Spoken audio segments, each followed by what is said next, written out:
Le Paris Saint-Germain est arrivé à un moment où son propre stade commence à limiter l'ampleur du club. En 2026, alors que le Parc des Princes représente toujours la mémoire, l'atmosphère et l'identité construites au fil des décennies, la direction se tourne vers un autre modèle d'avenir. Des enceintes comme le Sophie Stadium, le Tottenham Hotspur Stadium et le Kai Tak Sports Park. Toutes suivent la même logique.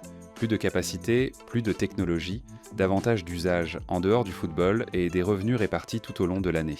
Le contraste pour le Paris Saint-Germain devient évident. D'un côté, un stade historique d'environ 48 000 places. De l'autre, des références internationales majeures qui redéfinissent les standards des infrastructures sportives contemporaines. Avec Massy et Poissy comme finalistes pour accueillir le projet, le PSG dispose déjà de premières projections pour un nouveau Parc des Princes. Dans cette vidéo, vous allez découvrir les inspirations du futur stade et les étapes prévues précédemment pour sa réalisation. L'origine de l'impasse commence dans la relation entre un club devenu mondial et un stade resté limité par le statut d'un actif public. Le Paris Saint-Germain joue au Parc des Princes depuis 1974 et c'est là que l'identité moderne du club s'est construite. Pendant des années où la direction qatari a tenté d'acheter l'enceinte afin d'augmenter sa capacité et de repenser son exploitation économique. Mais en 2024, la ville de Paris a de nouveau affirmé que le stade n'était pas à vendre. La réponse de Nasser Al-Khelaifi a été directe. Pour le club, l'idée d'un rachat était désormais close et un départ du parc devenait une option concrète.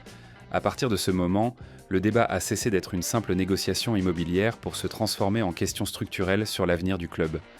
Le cœur de cette rupture tient moins à l'atmosphère du stade qu'à son échelle économique. Le Parc des Princes reste l'un des environnements les plus marquants du football européen, mais sa capacité tourne autour de 48 000 places, un niveau inférieur à celui des grandes enceintes qui soutiennent aujourd'hui l'expansion commerciale des principaux clubs du continent. Lorsque la direction du PSG compare sa situation avec des stades situés dans une fourchette allant de 60 000 à 90 000 places, l'écart cesse d'être symbolique pour devenir opérationnel. Moins de sièges signifie moins de recettes. En 2025, le club a d'ailleurs célébré une saison record avec 837 millions d'euros de revenus, tout en reconnaissant qu'une infrastructure plus vaste pourrait pratiquement doubler ce chiffre. Le projet actuellement étudié s'oriente donc vers une enceinte de grande capacité, moderne et durable, conçue pour accompagner la dimension internationale que le club souhaite consolider dans les prochaines décennies. Le raisonnement se rapproche de ce que le PSG a déjà évoqué en citant des références internationales comme le Sophie Stadium, dont le modèle inspire par sa capacité à diversifier les revenus et à fonctionner comme une véritable plateforme de divertissement et d'affaires plutôt que comme un simple lieu de match. Parmi toutes les références évoquées autour du futur stade du PSG, la plus importante reste le Sophie Stadium. C'est le propre directeur général du club, Victoriano Melero, qui a expliqué à Reuters que le projet parisien observe ce modèle parce qu'il dépasse largement la simple infrastructure sportive et qu'il permet de diversifier les revenus tout au long de l'année.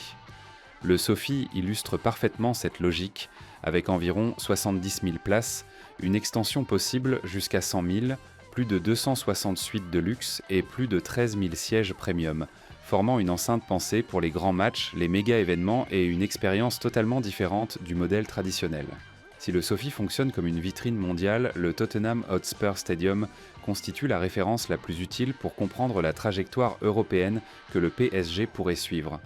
L'enceinte londonienne dispose de 62 000 places, de plus de 60 points de restauration, accueille près de 2 millions de visiteurs par an et génère un impact économique annuel d'environ 344 millions de livres pour l'économie locale. Le stade possède également une pelouse rétractable divisée qui permet d'alterner matchs de football, NFL, boxe, rugby, concerts et autres grands événements. Le point le plus révélateur reste toutefois le résultat financier de ce modèle, puisque Tottenham a déclaré 528 millions de livres sterling de revenus en 2024, dont 255 millions de livres sterling provenant des activités commerciales et d'autres sources. Le Kai Tak Sports Park ajoute enfin une dimension plus urbaine à cette discussion, car il montre comment un grand stade peut servir de point d'ancrage pour tout un district. Le complexe de Hong Kong a été conçu autour d'un stade principal de 50 000 places avec toit rétractable, intégré à d'autres infrastructures capables d'augmenter les revenus et de dynamiser le commerce dans les zones environnantes. Massy et Poissy sont les deux sites entre lesquels se joue la décision concernant la construction du nouveau stade, et ce choix exige une analyse prudente. Massy apparaît comme l'option la plus métropolitaine, la plus connectée et la plus préparée pour absorber d'importants flux lors des jours de matchs, de concerts et d'autres événements de grande ampleur. Le club lui-même a souligné que la qualité des connexions multimodales constitue l'un des critères centraux de l'étude, et cet atout logistique pèse réellement dans l'évaluation. Pour un projet qui vise à dépasser le modèle du stade traditionnel et à se rapprocher d'une grande arène multifonctionnelle, ce niveau d'accessibilité compte presque autant que le terrain lui-même, car il réduit les frictions liées à l'arrivée du public, élargit la zone d'influence de l'équipement et renforce la position de Massy comme porte d'entrée d'un stade pensé à l'échelle régionale et internationale. Poissy, en revanche, offre quelque chose que Massy ne peut pas reproduire avec la même intensité, à savoir une continuité directe avec l'écosystème déjà construit par le club. Le PSG a clairement indiqué que la proximité immédiate avec le campus et l'ancrage local comptent beaucoup dans cette phase d'étude, et ce point devient décisif car il transforme l'hypothèse du nouveau stade en un projet plus large qu'une simple enceinte isolée. Le campus PSG, inauguré en 2023, a consolidé Poissy comme base structurelle du club à l'ouest de Paris, avec plus de 70 hectares, 17 terrains de football et des installations de haut niveau pour différentes équipes et catégories, ainsi qu'un accès assuré par le réseau express régional ligne A et la ligne J du Transilien. Lorsqu'on observe le type d'enceinte qui inspire le PSG, il devient clair que la discussion ne se limite pas à agrandir les tribunes, mais à réorganiser toute l'exploitation du stade comme une machine de flux, de présence et de consommation. Au Tottenham Hotspur Stadium, par exemple, la question de l'atmosphère a été résolue par une conception qui rapproche fortement le public du terrain, puisque le premier rang se situe entre 5 mètres et 8 mètres de la ligne de touche, tandis que la South Stand rassemble 17 500 places sur un seul anneau et dépasse 34 mètres de hauteur. Dans le même temps, le stade répartit plus de 60 points de restauration et de boissons, ce qui permet d'accueillir de grands publics sans créer les goulets d'étranglement typiques des anciennes enceintes, et cette combinaison entre pression sonore et efficacité opérationnelle correspond précisément à l'équilibre qu'un futur stade du PSG devrait rechercher. L'autre dimension décisive concerne l'expérience visuelle et numérique, et sur ce point, le Sophie Stadium offre une référence encore plus avancée. Le centre de l'arène est dominé par un écran suspendu de 70 000 pieds carrés, installé à 122 pieds au-dessus du terrain, avec près de 83 millions de pixels et une exploitation complète en 4K d'un bout à l'autre. L'ensemble a été conçu pour que chaque siège reçoive informations, ralentis, statistiques et éléments de mise en scène avec un niveau proche d'une diffusion premium. Cette logique ne se limite pas à l'intérieur de l'arène, puisque le complexe a également été équipé d'environ 2500 écrans répartis dans les circulations, les loges, les zones de consommation et le district adjacent, ce qui révèle un changement important de philosophie. Le spectacle ne se concentre plus uniquement sur le match, mais s'étend à l'ensemble du bâtiment. Ce saut d'infrastructure se justifie parce que le moteur du projet reste économique. Le PSG a clôturé la saison 2024 à 2025 avec un record de revenus de 837 millions d'euros, dont 367 millions d'euros provenant des activités commerciales et 175 millions d'euros des recettes de match day, en plus de 170 matchs consécutifs à guichet fermé au Parc des Princes.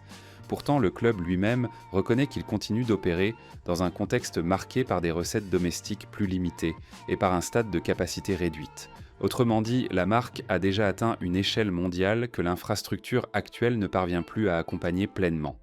L'exemple du Tottenham permet d'entrevoir l'orientation de cette stratégie, puisque le club a déclaré 528 millions de livres sterling de revenus totaux en 2024, dont 255 millions de livres sterling provenant des activités commerciales et d'autres sources portées par l'organisation d'événements tiers, les attractions pour visiteurs, les conférences et l'utilisation continue de l'arène. Les plus grandes polémiques autour du projet commencent à un point qui dépasse largement la seule ingénierie, car quitter le Parc des Princes signifierait déplacer le principal symbole émotionnel du club hors de l'espace où son identité s'est construite face aux supporters, à la ville et au football européen.